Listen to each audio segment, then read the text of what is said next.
Madame, Monsieur, bonjour. Heureux de vous accueillir dans ce 19e numéro de LSA Direct.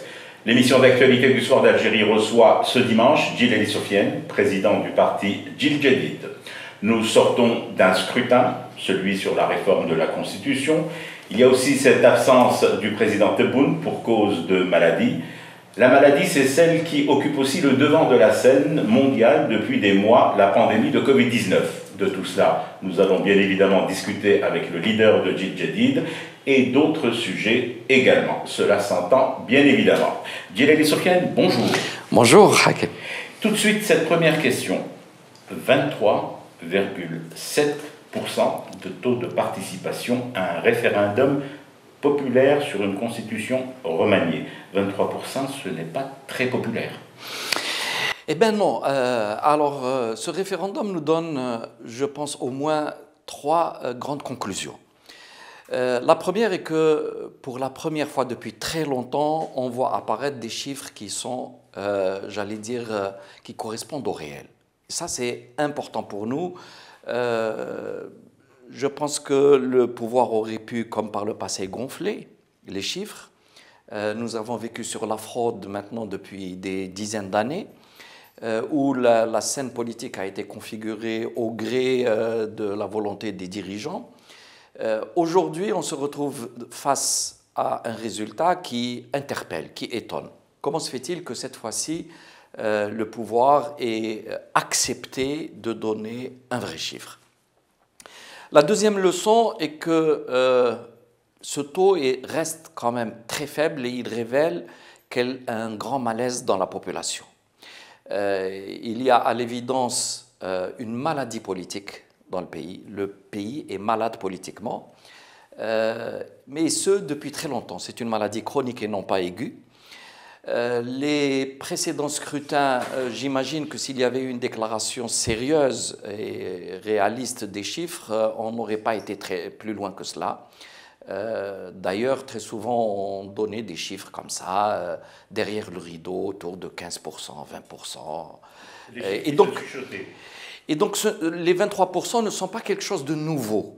C'est au contraire, ce qui est nouveau, c'est qu'on reconnaisse la réalité.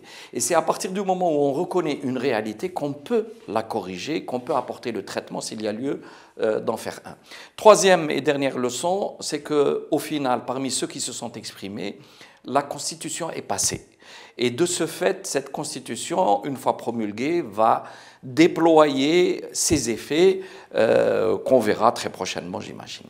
En fait, j'allais vous poser le pendant à ma première question qui s'articulait autour d'une des déclarations de M. Charfi, le patron de l'ANI, l'organe de supervision de ce scrutin, qui dit à peu près ceci: ce scrutin démontre le haut degré de transparence qui nous a animés dans le pilotage de cette opération. Djil El Sofiane, est-ce qu'on peut se suffire juste de ce genre de déclaration pour qualifier ou quantifier ce scrutin? Non, il est évident que maintenant les organes organisateurs et les institutions ont besoin de montrer la réussite de leur opération. Mais c'est une réussite dans le sens où, encore une fois, il y a eu le courage d'annoncer une vérité.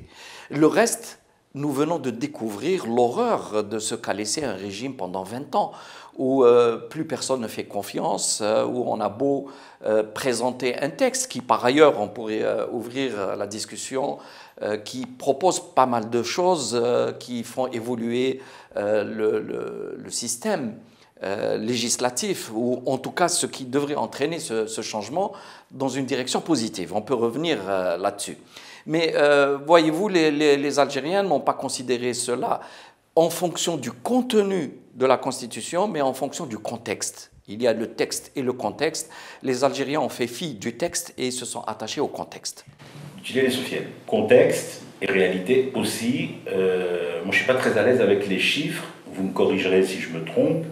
Il y a une équation. Elle est la suivante. Vous avez une population de plus de 40 millions d'habitants, dont une majorité de jeunes. 25 millions d'électeurs inscrits sur les listes. Moins de 5 millions se sont exprimés sur cette nouvelle constitution, cette constitution amendée ou réformée. C'est quoi la suite avec de tels chiffres et de telles proportions? La suite peut être exactement comme par le passé. C'est ça là le danger. Lorsque Bouteflika a été démissionné, en fait, on était face à un vide. Le système avait depuis très longtemps fait désertifier la classe politique. Il n'y avait plus de société civile au sens propre du terme. Il y avait une forme d'atomisation des structures. Plus grave encore, une démoralisation très profonde et une corruption généralisée. À partir de ce moment, il y avait la dynamique de l'histoire qui imposait un changement et qui l'imposera de toute façon, mais il y avait aussi toutes les résistances à tous les niveaux. Et là, avec l'élection du 12 décembre, on était devant l'équation suivante. Le régime Bouteflika était fini, donc tout ce qui était autour, sa symbolique, les hommes qui ont fait le régime Bouteflika, c'était fini. Nous avions ce qui restait de l'État algérien et on était face au défi maintenant de reconstruire un nouveau régime.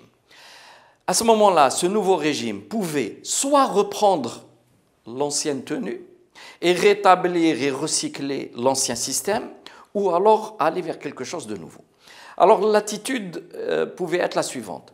Soit réclamer de manière définitive un changement immédiat et total sans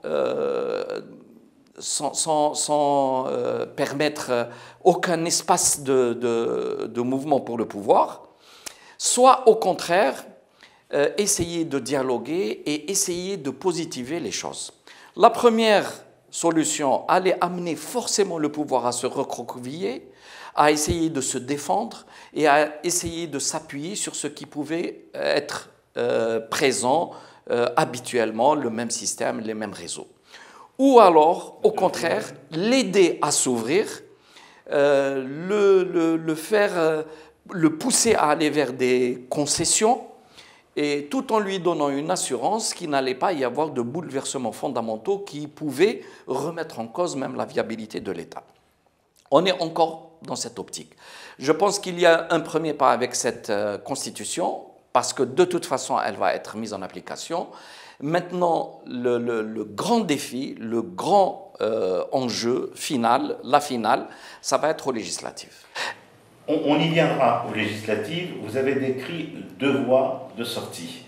Est-ce que, je suis désolé d'insister là-dessus, est-ce qu'avec cet événement récent, celui du vote et surtout des chiffres issus de ce vote, vous n'avez pas l'impression qu'à ce carrefour où il y a ces deux voies que vous venez de décrire, on serait pour l'instant dans une sorte d'impasse, même momentanée?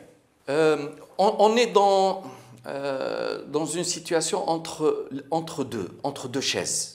Et tout peut basculer dans un sens ou dans l'autre. La défiance populaire est très grande, mais en même temps, les phénomènes, j'allais dire politiques, sociologiques, géostratégiques, économiques, tout cela converge vers l'obligation du changement. Donc le changement va devoir advenir. Mais dans quelles conditions va-t-il être ce changement? C'est là où on aura le choix entre une voie vers le désordre ou une voie vers un changement qualitatif. Vous avez décrit, Djillali Sofiane, deux voies éventuellement de sortie de crise. Est-ce qu'on ne serait pas aujourd'hui, à l'issue de ce scrutin, et surtout de ces chiffres issus de ce scrutin, dans une sorte d'impasse? On n'est pas dans une impasse dans le sens où l'horizon n'est pas bouclé, mais on est entre deux chaises. Il y a la possibilité évidente que tout échoue et que tout s'effondre, et à ce moment-là, on va aller vers une forme de chaos et un désordre à l'issue duquel personne ne peut avoir une idée précise.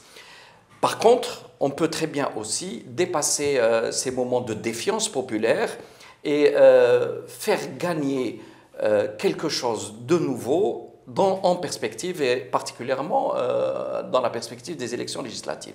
Vous allez considérer que je suis un oiseau de mauvais augure. Je reste encore sur ce chapitre des craintes. Les chiffres de la pandémie repartent à la hausse un peu partout à travers le monde, chez nous aussi.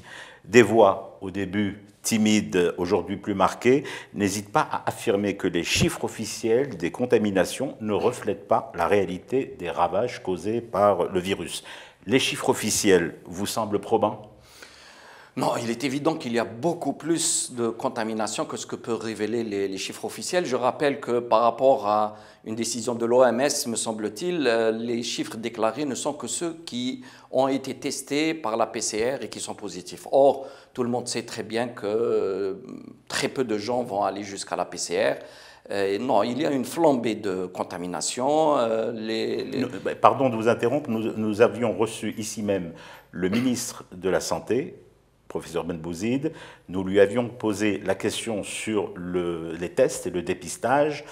Il avait eu cet aveu: nous ne pouvons pas tester tout le monde pour des raisons diverses, entre autres celle du coût. Donc on se retrouve aujourd'hui avec beaucoup d'inconnus. Oui, la PCR dans les laboratoires privés, c'est 12 000 à 16 000 dinars et les gens n'ont pas les moyens d'aller se faire tester systématiquement. Mais au-delà des chiffres eux-mêmes, il y a une réalité que tout le monde voit. Il est vrai que durant l'été, jusqu'en septembre, il y avait une baisse très significative du nombre de malades à l'hôpital, puisque vous avez en gros une majorité de gens qui sont atteints ou porteurs du virus, mais sans exprimer les symptômes.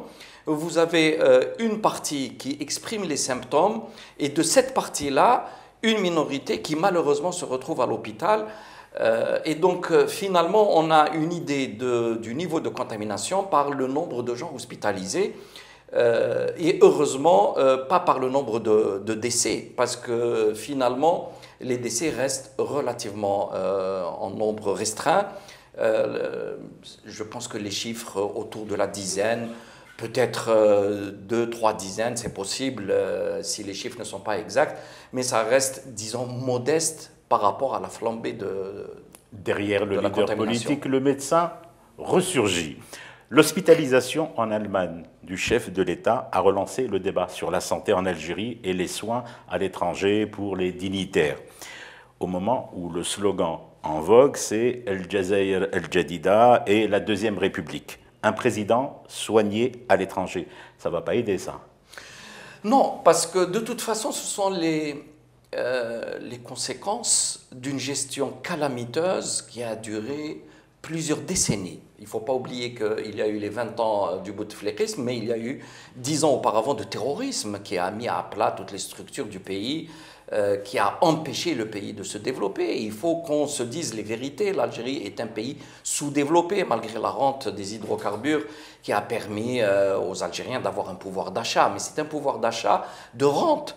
Et quelle que soit la partie dont a bénéficié les uns ou les autres par rapport à la rente, mais il reste qu'il y a très très peu de plus-value produite par la société algérienne en tant que telle. Et là, on va payer très longtemps ces choix-là. Ce ne sont pas des conséquences qui peuvent être balayées tout simplement parce qu'il y a une volonté d'un homme politique ou d'un gouvernement ou même oui, justement, parce que bizarrement, on dit il faut absolument passer à un autre langage, en finir avec les 20 années de la Issaba, etc. Et pourtant, on reproduit des slogans creux du genre « nous avons le meilleur système sanitaire en Afrique ». On pensait en avoir fini avec ce genre d'argumentaire. Oui, malheureusement, vous savez, le discours est très formaté. Je disais tout à l'heure qu'il y a eu une désertification de la classe politique. Malheureusement, les personnes qui occupent aujourd'hui des postes politiques ont été formatées dans un système. Ce n'est pas parce que vous avez un jeune qui peut avoir 30 ans ou 40 ans qu'il porte des valeurs nouvelles. Il peut reproduire exactement le même discours et le même formatage, la même mentalité que... Les moules sont castrateurs. Absolument, et il limite complètement la liberté d'expression. Tant qu'on n'a pas une classe politique qui s'est libérée des contraintes, j'allais dire, de démagogie, de langue de bois, etc., on ne peut pas produire un nouveau discours, c'est évident. On avait abordé donc l'hospitalisation du président Tebboune, on reste sur le chef de l'État. Votre rencontre avec lui, c'était fin mai, début juin, si je ne m'abuse. La première rencontre le 14 janvier, la deuxième rencontre le 27 mai. D'accord, elle avait suscité des réactions parfois violentes. Oui. Je sais, pour l'avoir écrit dans les colonnes du Soir d'Algérie, moi j'avais employé le terme de lynchage médiatique. Oui. Aujourd'hui, vous avez, avec du recul, vous avez digéré cette séquence? Du lynchage? Oui. Écoutez, je m'y attendais de toute façon, et le lynchage n'a pas démarré le 27 mai, mais il avait démarré pratiquement une année plus tôt. C'était à l'occasion de la réunion qui avait été organisée conjointement par des partis politiques et la société civile, à laquelle nous n'étions que conviés. C'était le 6 juillet à Ain Benyan. Mais là, ça rentrait dans un agenda très particulier, on le savait, et on a assumé totalement les conséquences non seulement du 6 juillet, mais de tous les choix que nous avions faits par la suite, en sachant bien sûr que ça allait enrager, si vous permettez l'expression, la meute.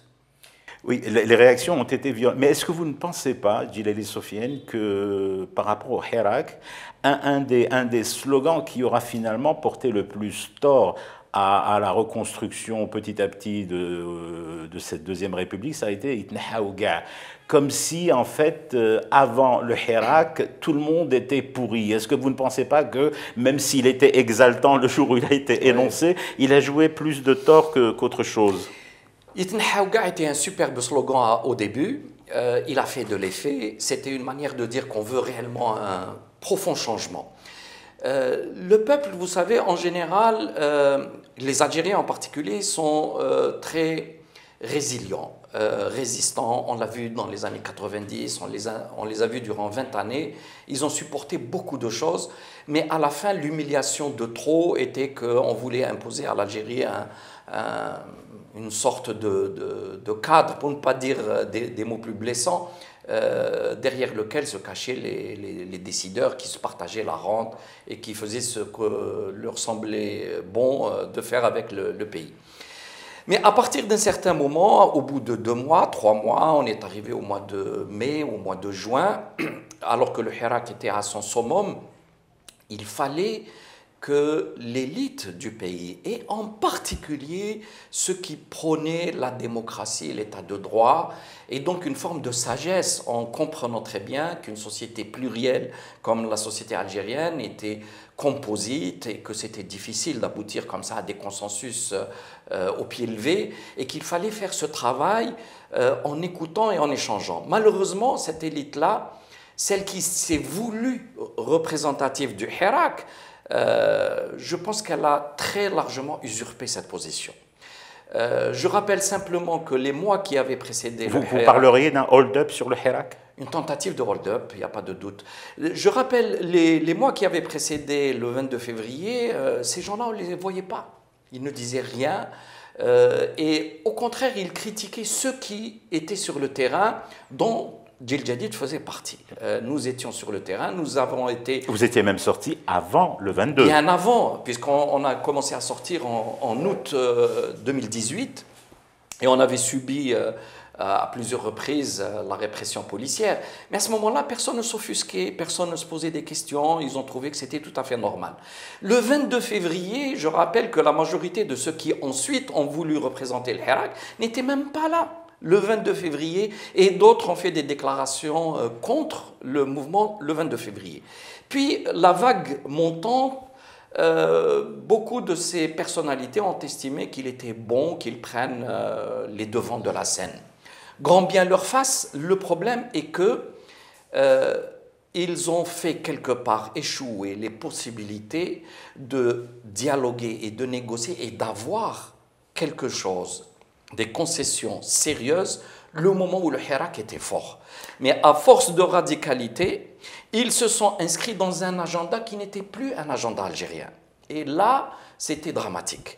Qu'une élite qui défend la démocratie... Je vous entends bien que c'est sur un agenda dicté ailleurs qu'en Algérie. Est-ce qu'il était dicté ? Je n'irai pas jusque-là, mais ils se sont inscrits consciemment ou inconsciemment dans un agenda dont on peut dire... Disons les choses clairement, Djilali Sofiane. Oui. Certains, dans des ouvrages, oui. je cite M. Ben Saada, oui. L'universitaire algérien, a parlé carrément de financement étranger de certains leaders, entre guillemets, du Hirak. Je pense qu'il y a eu des financements depuis des années pour les uns et les autres sous différents labels. Ce n'est pas ça vraiment qui est en cause. Moi, ce qui m'a profondément dérangé, c'est qu'aujourd'hui, on voit par exemple un groupe que je qualifierais même de psychopathes qui sont à l'étranger, qui sont complètement impliqués dans des opérations d'envergure géostratégique et qui veulent entraîner l'Algérie de force dans un tourbillon par rapport à des objectifs qu'ils ont. Qu'ils soient conscients de ce qu'ils sont en train de faire ou qu'ils soient purement des mercenaires, la question devient secondaire. Mais ce qui m'a un petit peu désolé, c'est que des Algériens qui sont des militants pour les droits de l'homme se laissent entraîner aussi facilement dans des jeux, dans des marécages de ce type-là.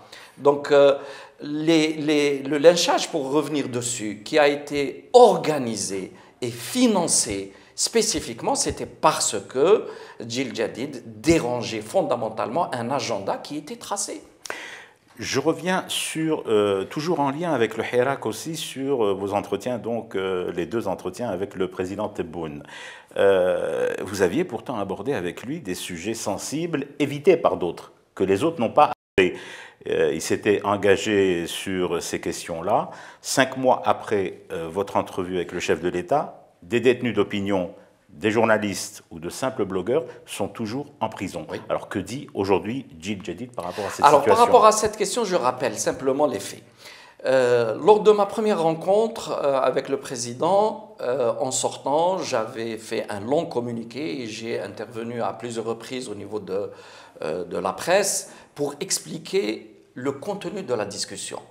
Je me pose des questions. Comment se fait-il qu'une dizaine de personnalités qui avaient eu la possibilité de s'entretenir avec le président de la République, il n'y a eu aucune attaque sur ces personnalités et ces personnes n'ont donné rien du contenu. Moi, je me suis soumis à un exercice de transparence. J'ai dit exactement les questions que j'avais posées au président et les réponses qui étaient et les promesses faites. Et les promesses.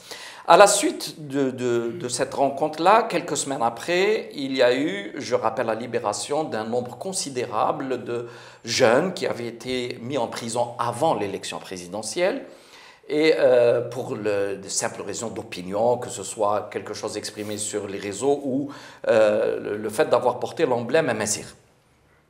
Quelle a été la réaction de ceux qui ont voulu au final s'approprier le Hirak? C'était de dire qu'on ne considère pas et on ne prend pas en compte cette libération car c'était des emprisonnements injustes et de ce fait on ne les considère pas. Et on refuse tout dialogue pour le moment. Ce qu'on désire, c'est le départ de tout le système. Bon, à partir de ce moment, on s'est engagé dans une forme de bras de fer entre d'un côté le pouvoir nouveau qui s'installait. En vous taxant au passage de porte-parole des autorités. Bien sûr. Bon, le fait de rapporter une discussion avec des questions que j'avais posées. Entre un leader politique et un président. Voilà. La deuxième rencontre, le 27 mai, je rappelle dans quelles conditions elle s'était déroulée. Ce qui est incroyable et qui révèle, entre autres, ce que je vous disais tout à l'heure, qu'il y avait un agenda derrière. Il y a eu une première intervention télé que j'avais faite sur une chaîne étrangère, émirati.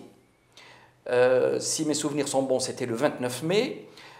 Et l'intervieweur me pose la question, en sachant très bien où il voulait aller, pour condamner l'armée algérienne. Donc j'ai refusé de condamner l'armée algérienne et j'ai expliqué que la répression telle qu'elle était décrite de façon exagérée n'était pas la réalité, qu'il y avait bien entendu des prisonniers d'opinion, qu'il y avait en cours un bras de fer, mais que ce n'était pas tel qu'il l'avait décrit dans sa question. Ça a déclenché encore une fois un tollé dans les réseaux, estimant que j'étais contre les détenus, etc. Alors là, j'ai été amené à dévoiler la rencontre que j'avais eue 2 jours auparavant avec le président de la République pour leur dire « Vous m'accusez de refuser de reconnaître qu'il y a des détenus d'opinion alors que moi-même, je viens de faire une démarche que je n'ai pas voulu rendre publique par discrétion pour demander encore une fois aux autorités de faire un geste d'apaisement et de libérer les prisonniers. Sur ce qui est très important, y compris les avocats des personnes qui devaient bénéficier de la libération, ont dit on préfère que nos prisonniers restent en prison que d'être relâchés à la suite de l'intervention de Djil Jadid. Donc là, il faut que les Algériens réfléchissent. Pourquoi? Pourquoi ceux qui veulent gérer le Hirak avaient besoin de prisonniers pour pouvoir mobiliser l'opinion publique et maintenir le Hirak? Votre question porte sa réponse en elle-même, en partie. Bon, reste quand même le dernier alinéa de ma question. Des prisonniers d'opinion, des détenus d'opinion, il en reste aujourd'hui dans les prisons algériennes? Oui, il reste actuellement des détenus sur la base de déclarations qu'ils ont faites. Il s'agit simplement de voir un peu aussi le contenu de ces déclarations. Pour certains, je ne pourrais pas les défendre. Ils ont été beaucoup trop loin et on ne peut pas se permettre de dire tout et n'importe quoi au nom de la liberté. La liberté de chacun s'arrête là où commence celle des autres. J'aurais pu personnellement porter plainte en diffamation contre de nombreuses personnes, y compris des journalistes, qui ont été beaucoup trop loin dans la diffamation, dans l'insulte, dans le mensonge. Je pense qu'on doit apprendre à exercer la liberté avec raison. Maintenant, encore une fois, je reprends la même position à Djil Jadid. Nous souhaitons la libération de l'ensemble des détenus pour des raisons d'écrit ou d'opinion, même si ça a dépassé les limites. Ça se comprend, nous étions dans un contexte révolutionnaire où il y avait une attente énorme. Il faut se dire que pendant 20 ans, les Algériens ont été mis sous camisole et que très probablement, et c'est normal, et ça fait partie de l'apprentissage de la liberté, qu'il peut y avoir des dépassements, mais l'Algérie a besoin d'apaisement et donc il faudrait faire en sorte d'arrêter définitivement les poursuites judiciaires contre tous ceux qui sont en prison aujourd'hui pour des raisons de délit d'opinion. C'est acté. Nous sommes en novembre 2020. Tebboune a été élu président en décembre 2019, un an ou presque. Considérez-vous que le traditionnel ou convenu délai de grâce accordé aux nouveaux locataires d'El Mouradia est maintenant passé? Non, je pense que pour le président Tebboune, il n'y a pas eu de délai de grâce. C'est évident, il est venu dans une conjoncture extrêmement dure, où il y a eu une très forte déstabilisation. On est devant une équation extrêmement compliquée. Vous avez d'un côté un pouvoir totalement discrédité. Vous aviez des instruments politiques tels que le FLN, le RND et d'autres qui sont dans des situations peu envieuses, avec une forme de délitement interne. Vous hésitez à dire disqualifié? Non, non, non, non, pas du tout. Ils sont complètement disqualifiés, totalement impliqués dans les affaires de corruption. D'ailleurs, nous n'avons eu de cesse de rappeler que le FLN devrait être retiré de la scène politique. Il n'est pas normal qu'on laisse un sigle qui est un mythe fondateur de l'Algérie entre les mains de gens qui ont été en dessous de tout, qui n'ont pas eu... la semaine dernière, à votre place, Djilali Sofiane, le Moudjahed, au passé indiscutable, Mouhklichi, déclaré en toute responsabilité: moi qui ai pris les armes contre la France coloniale, je dis il faut placer le FLN au musée. Il n'y est pas allé de ma mort. Donc là, il n'y a absolument aucune ambiguïté. Donc vous avez le 12 décembre 2019 un régime politique totalement effondré, avec ce qui représentait comme les décideurs à ce moment-là, le président, son entourage, sa famille, mais aussi tous les ministres autour de lui, beaucoup d'autres hommes du système, des militaires, de très hauts gradés, de très hauts responsables de l'État, etc. Tout ça faisait une confusion incroyable. En même temps, vous avez un Hirak qui est dans la rue, qui est encore très revendicateur, mais pas structuré. Et j'allais dire impossible à structurer, parce que pendant très longtemps, la vie politique était complètement atomisée et il est difficile de demander aux Algériens de créer des courants politiques stables.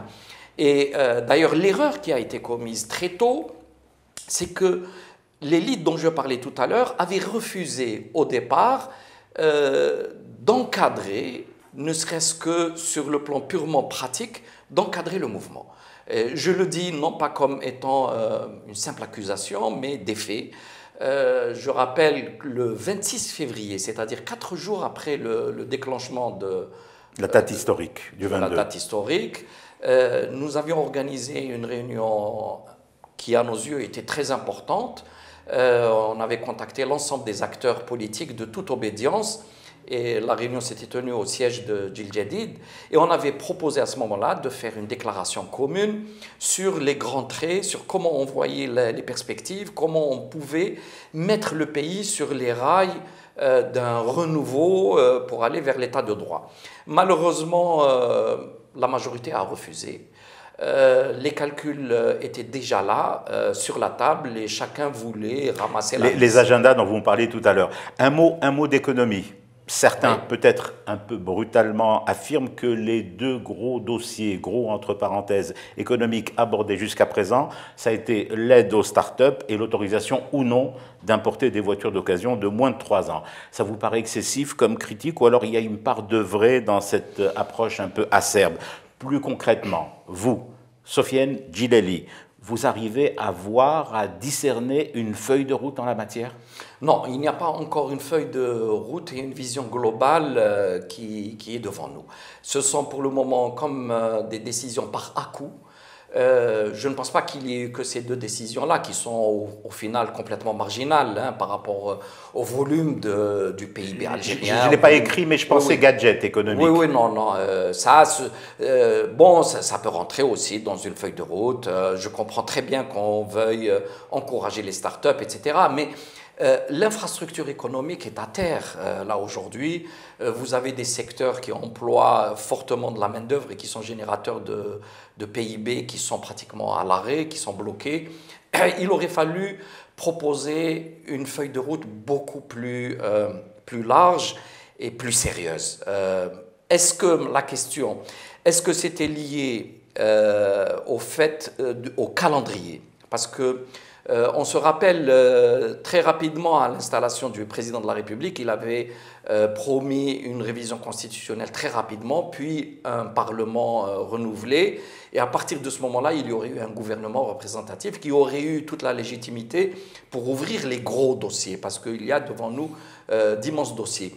Le Covid ou la Covid-19 étant là, le calendrier a été reculé et tout ça est un petit peu resté dans le flou. Mais à l'évidence, l'Algérie ne peut pas attendre beaucoup plus longtemps. Il faut maintenant engager le pays dans les vraies réformes. Il faut libéraliser très rapidement l'activité économique. Il faut construire un secteur financier solide. Il faut avoir une bourse qui fonctionne. Il faut sortir du guêpier de la gestion des entreprises par l'État en faisant une véritable privatisation, mais par l'actionnariat au niveau de la bourse et non pas en les offrant aux amis et aux copains et aux coquins. Il faut relancer l'investissement étranger, les IDE, il faut ouvrir le pays, etc. Mais à ce niveau-là, Djilali Sofiane, c'est un programme ambitieux et certains, notamment dans l'opposition, n'hésitent pas à pointer du doigt les limites de l'actuel exécutif. Oui. Alors, j'allais pasticher un slogan en vogue un certain temps dans un pays de l'autre côté de la Méditerranée. Est-ce que le remaniement, c'est maintenant? Ou alors vous dites il y a des rendez-vous plus urgents, comme les législatives? Normalement, si on était en situation stable, il aurait fallu aller rapidement aux élections législatives et envisager à ce moment-là un gouvernement d'une autre stature. Parce qu'à l'évidence, le gouvernement qui a été fait au lendemain du 12 décembre et refait par la suite partiellement n'est pas encore tout à fait cohérent. Il y a des points faibles évidents. Il y a un manque, de mon point de vue, il y a un manque de communication assez rédhibitoire. On n'a pas l'impression qu'il y a des politiques au gouvernement. Mauvais casting. Je ne sais pas si ça relève du casting ou du management ou des choix ou des contradictions qu'il y a à l'intérieur. Je ne sais pas, je ne suis pas à l'intérieur. Mais ce que je vois, moi, en tant que citoyen algérien, c'est que le gouvernement n'a pas l'envie de se battre. Il n'a pas envie de convaincre les Algériens. On a vu la campagne référendaire. Elle est passée de manière très terne. On n'a pas vu les hommes politiques qui défendaient le président sur le terrain expliquer le pourquoi de cette constitution, à tel point que les partis de la population qui bénéficiaient directement de la constitution ont pu boycotter cette constitution, ce qui est le comble du paradoxe. Le comble du paradoxe. Justement, alors ma question suivante pourrait commencer comme ça. Et pendant ce temps-là, que fait l'opposition, Sofiane Djellali? Ou alors est-ce qu'il est devenu aujourd'hui presque blasphématoire de parler d'une opposition au vu des divergences qui sont apparues en son sein? Il y a toujours eu une opposition en Algérie, mais éclatée, explosée. Ce n'est pas un diagnostic d'aujourd'hui, ça remonte à très longtemps, pour des raisons aussi... il ne faut pas tout mettre sur le dos de l'opposition. Il y a eu aussi les jeux du pouvoir. Hein. Ils ont fait exploser des partis de l'intérieur. Ils ont poussé les extrêmes à se développer de manière à ce qu'il y ait toujours des effets contrebalancés, etc. Mais ce qui me chagrine un peu, c'est que cette opposition tombe très facilement dans le panneau à chaque fois. Et la grande difficulté, le grand problème que nous avons, c'est que nous n'avons pas su jusqu'à présent organiser des courants de pensée représentés par des partis politiques structurés et assis sur une assise populaire. Ça m'intéresse, Djellali Sofiane, oui. Ça m'intéresse ce que vous dites, parce qu'à Djil Jadid, vous avez eu votre lot d'alliances, de forums, de rassemblements oui. éphémères avec des partenaires politiques. Oui. Vous en êtes où aujourd'hui? Est-ce que c'est du cavalier seul? Ça ne sera jamais un cavalier seul, mais avec la scène politique actuelle telle qu'elle est configurée, je pense qu'il n'y a pas grand-chose à faire. Il faut attendre vraiment qu'il y ait un renouvellement, un renouveau, parce que si vous voyez un peu la scène politique, vous avez alors devant vous ceux qui étaient au pouvoir qui sont en plein délitement. C'est fini, c'est des partis qui vont à la casse, je pense, même s'ils doivent survivre, je ne sais pas comment, mais à l'évidence, ils n'ont plus d'emprise. Vous avez d'un autre côté le courant islamiste qui, lui, était relativement organisé, pas de manière extraordinaire, hein, il a bénéficié de beaucoup d'argent. Sur les 20 ou 30 dernières années, il a eu énormément de moyens, mais qui au final, on voit bien qu'il ne prend pas réellement dans la population. Ils ont bien sûr leurs propres ouailles, mais ils restent sous un plafond de verre. Et de l'autre côté, vous avez une opposition ou des partis politiques en plein chaos, totalement désorganisés, avec des positions complètement paradoxales et contradictoires, ce qui est complètement dommage. Et plus encore, on a vu avec des positions depuis les derniers mois qui se sont radicalisées pour combler en fait le déficit populaire, mais en se radicalisant, ils ont poussé toute une région qui théoriquement est porte-drapeau de la démocratie, de l'ouverture, et qui ont exclu, ils sont en train d'exclure cette région du jeu politique. Vous parlez des deux partis implantés en région. Aujourd'hui, moi je suis, comment dire, je déplore complètement cette façon de faire en Kabylie, qui a été prise en otage, où il y a une extrême droite identitaire qui est en train de se développer et qui est en train d'avoir la mainmise totalitaire sur la région. La Kabylie est exactement comme le reste des régions, il n'y a pas lieu de la singulariser, et le fait de jouer ce jeu est très négatif et très mauvais pour la Kabylie et pour l'Algérie. Vous enclenchez très bien sur ma dernière question, parce qu'on arrive au terme de cette émission. Nous aurions voulu que ça dure plus longtemps. Jusqu'où peut-on aller dans le jeu, justement, on en parlait à l'instant, des alliances politiques? Jusqu'à pactiser avec les islamistes? Est-ce que chez vous, à Djil Jadid, ça c'est une ligne rouge? À Djil Jadid, nous avons un projet de société. Ce projet de société s'intitule « Pour une Algérie moderne ». Nous voulons une Algérie qui s'inscrit dans le monde d'aujourd'hui avec des valeurs renouvelées, des valeurs de la modernité. Cela ne signifie pas renier une dimension d'authenticité ou de spiritualité dans le pays, mais il y a lieu de faire une différence très nette entre ce qui est spiritualité et ce qui est manipulation de l'islam. Et on l'a vu très nettement lors, par exemple, de la campagne référendaire, où certains se sont focalisés sur le fait, par exemple, qu'il y ait d'abord l'officialisation définitive de Tamazight. Oui. Et ça, c'est inadmissible, même si on fait référence à la religion, mais la religion n'a jamais interdit, l'islam en tout cas n'a jamais interdit la diversité des langues. Deuxièmement, ils ont joué sur le fait qu'il y ait la liberté de l'exercice du culte pour ceux qui ne sont pas musulmans. Hein? Le musulman ou l'islamiste en particulier, quand il va en Europe, il exige qu'on respecte la religion et c'est son droit, mais il faut qu'il apprenne aussi à respecter la volonté de ceux qui habitent l'Algérie, qu'ils soient algériens ou non algériens. Troisièmement, ils ont refusé l'éloignement de l'idéologie de l'école. Et ça, c'est aussi étonnant.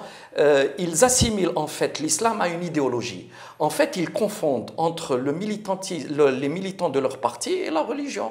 Et ils ont envie que l'école algérienne forme des militants pour eux. Et ça, c'est aussi inacceptable. Donc, Djil Djedid défend un projet de société clair et net pour aller vers la modernité, s'inscrire dans les valeurs du monde sans renier la dimension. La spiritualité, oui, l'islamisme militant, absolument. Non. À plusieurs reprises, et ça je ne peux pas m'empêcher de ne pas vous la poser, à plusieurs reprises on vous a vu sur le plateau de la télévision du fils du fils. Oui. Avec du recul, vous ne changez rien à cette attitude. Dit plus crûment, le débat politique peut-il avoir lieu n'importe où, même chez ceux qui sont en grande partie à l'origine du drame algérien? Alors, d'abord, vous parlez de la chaîne qui est née à partir de Londres et de Paris.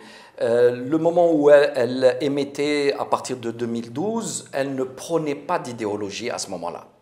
Et elle était ouverte à ceux qui s'opposaient globalement au régime Bouteflika. Mais elle avait des propriétaires qu'elle a toujours d'ailleurs. Bon, ces propriétaires n'étaient pas impliqués directement, eux, personnellement, dans la situation politique de l'Algérie. Et on pensait qu'il fallait dépasser les anciens clivages à partir du moment où il peut y avoir un jeu démocratique sain. Le jour où on a vu qu'il y a eu une déviation évidente de la ligne éditoriale, nous avions refusé ensuite systématiquement de participer à tout débat. Et je rappelle aussi une chose, nous n'avions à aucun moment concédé le moindre espace à nos positions par rapport aux positions anciennes. C'est-à-dire, je peux vous le dire, j'ai fait des émissions sur cette chaîne-là, dans laquelle ils ont ouvert les micros aux citoyens qui appelaient et qui ont exigé ou posé des questions sur la position par rapport à l'ancien parti, par rapport au fils, et j'ai dit exactement la même chose que ce que je pourrais redire systématiquement. Donc, aucune concession sur le fond. C'est normal qu'on essaye de travailler pour rassembler les Algériens. Il faut essayer d'apaiser les blessures, les faire cicatriser, essayer de construire quelque chose de nouveau avec tout le monde, en dehors des crispations, en dehors des divisions, mais jamais, jamais en faisant des concessions sur l'essentiel. Ceci aussi est acté. Djilali et Sofiane, merci. Merci à vous. Merci d'avoir accepté notre invitation pour ce 19e numéro de LSA Direct, l'émission d'actualité du Soir d'Algérie. Je rappelle que vous êtes président du parti Djil Djedid. Si vous permettez juste un petit mot. Je vous permets. Nous avons devant nous de l'eau et pas du thé, et donc j'espère que le cauchemar sera bientôt fini. Ah, mais moi je pourrais vous en proposer du thé à profusion après l'émission. Mais c'est que le thé est lié au cauchemar, donc on veut de l'eau pour en finir avec les cauchemars. Je ne sais pas, je préfère garder les deux tasses, l'une remplie d'eau et l'autre remplie de thé. Voilà. Quant à vous, amis téléspectatrices, amis téléspectateurs, merci pour votre fidélité. Merci d'être avec nous toutes les semaines. Je vous donne rendez-vous dimanche prochain. Je rappelle que LSA Direct, l'émission d'actualité du Soir d'Algérie, c'est tous les dimanches et c'est à 10 h. Si c'est avec les gestes barrières et les mesures de distanciation physique, ça sera encore mieux.